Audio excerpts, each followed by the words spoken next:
Thank you so much. So it's truly an honor to be here today and to take part in this FemCare information session. As Susan said, my name is Tünde. I'm from Hungary. I'm the mother of two wonderful children. My son Levente, who will be 15 next January, lives with Prader-Willi syndrome. And I had a daughter, Panna, who is 10 years old, sorry. As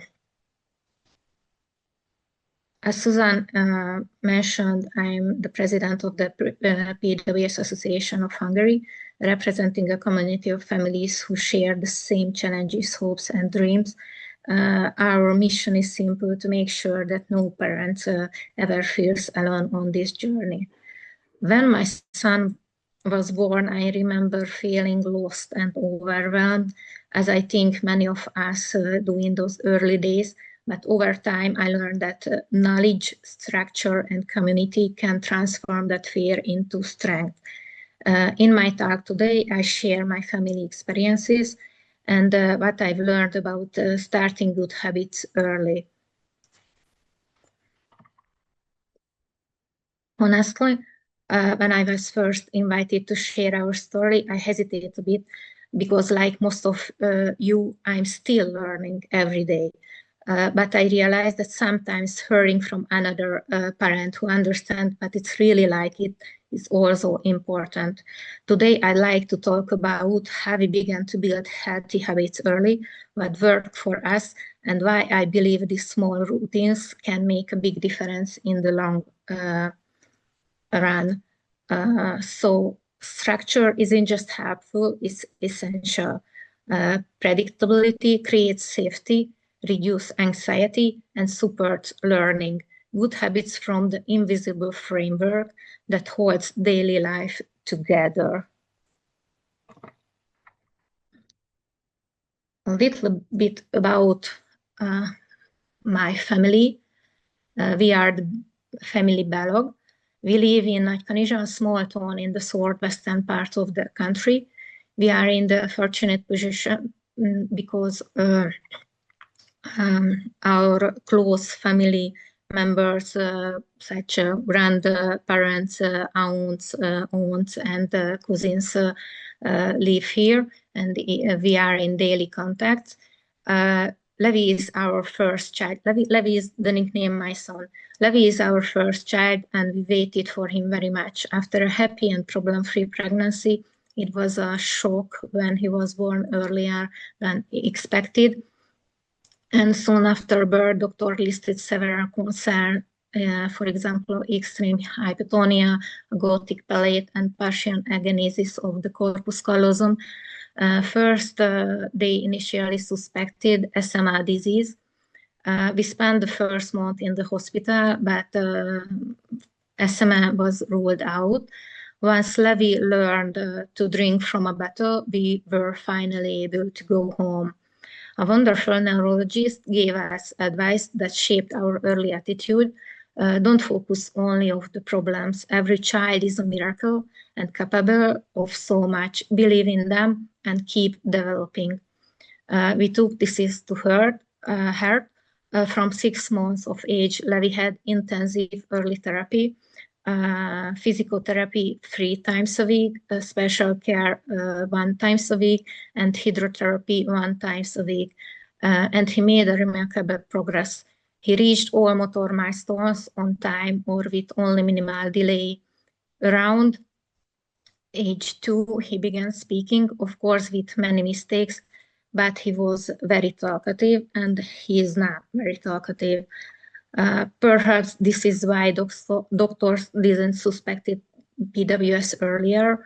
Around age 3, his weight began to increase rapidly, and PWS was finally diagnosed 6 months later.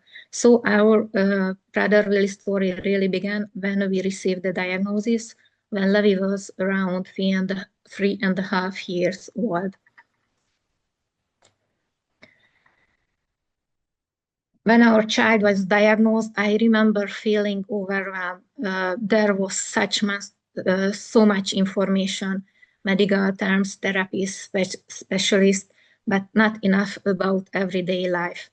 We had daily struggles, feeding, sleeping, tantrums, and constant worry about the future. At first, I tried to manage everything moment by moment, but I realized we were all exhausted and reactive. That's when I decided to focus on habits instead of crisis.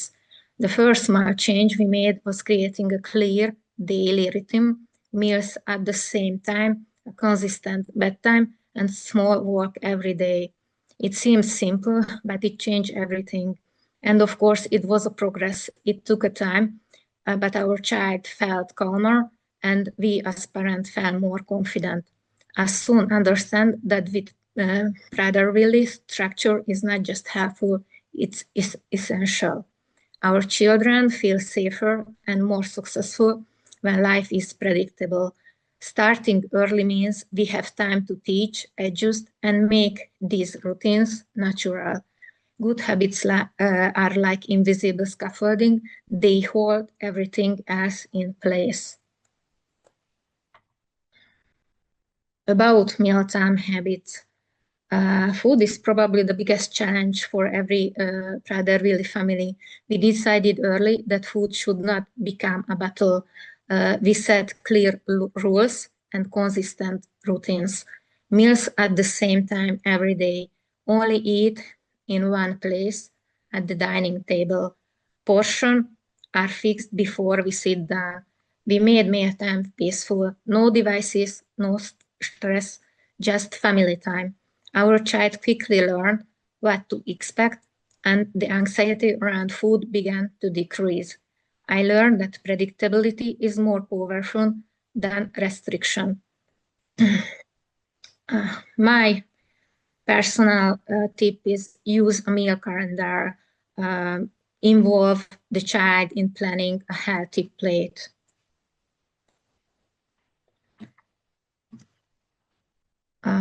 The next is the movement and sleep. Because of low muscle tone, movement didn't come naturally, so we made activity a fun part of daily life. We called it family playtime, dancing to music, walking the dog, short obstacle games in the living room. It wasn't about exercise, it was about joy and participation. We celebrated small progress. You climbed 2 steps more today. And slowly, daily movement became a habit for all of us. One lesson I learned, if you make it fun, it became natural. So my tip, make movement fun and part of family routine and not an extra exercise. About bedtime routine, also very important with calm music, lights out time, better sleep, improved behavior and mood, everything connects. A little bit more about movement. Of course, things aren't always that simple for us too. As our children grow and their self-awareness and independence develop, we often have to be creative to find the right balance and solution. Sometimes it's really difficult to motivate Levi to do any extra physical activity because in Hungary, children have physical education every day at school. And Levi often uses this as an argument, saying he has already done his exercise for the day, which is true, of course, but we know he still needs a bit more movement to stay healthy and balanced. That's why we involve him, for example, in gardening at home, which gives him extra activity and responsibility. As motivation, we can earn a little extra pocket money for helping in the garden. Levi also loves animals, which is another strong motivation for him. We haven't got a dog yet, but we'll soon have a dog, and he'll be able to take it for walks and play within the yard every day. Until then, for example, during the summer holidays, we often visited our local animal shelter, bringing donation, helping to feed the animals, and walking the dogs together. About behavior and emotional habits. As a parent, we often focus on food and therapy, but emotional habits are just as important. We taught our child to name emotions: happy, angry, tired, hungry, and it's okay that he feels it, and it's okay to show these emotions. We created a quiet corner, a safe place where he could calm down, and we modeled calm behavior ourselves even when it was hard. And another very important, the daily agenda and pictures help the understanding for them.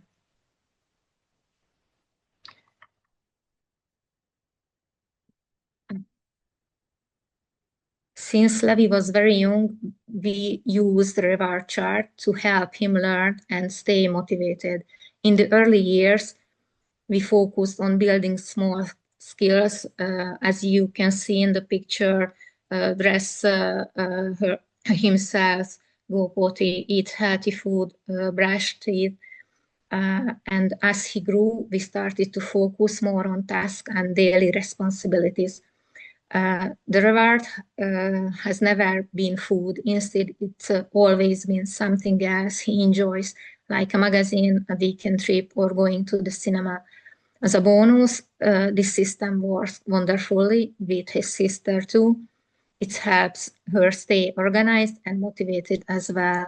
And now that both children are older, they can earn small pocket money as an extra reward for helping around the house.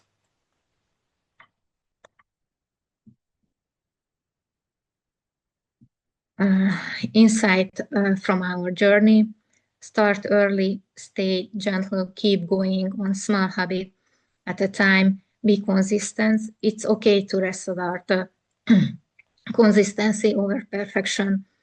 Habits make daily life manageable and build long-term independence. Family involvement, very important. Make sure siblings, parents, and other carers all know the habit plan. There were weeks when everything collapsed, of course: illness, holidays, unexpected changes. But I learned that habits are flexible. You can always rebuild them. The hardest challenge for me was staying calm when food or another anxiety appeared. I realized that my own reaction shaped my child. Once I accepted that progress is slow but steady, everything became easier. My personal advice: be kind to yourself. You are learning too. And build in flexibility. Make plans for off-routine days too. Sorry. And my final message to parents: you are already doing something amazing. Some days we failed, and that's okay. The key is to return to the routine gently and not with guilty. Constancy is not perfection, it's persistence. No family can do this alone. We need help from professionals who understand Prader-Willi, from schools willing to adapt, from family members, and from other parents. Connecting with other families gave us new ideas, but also comfort knowing we are not alone.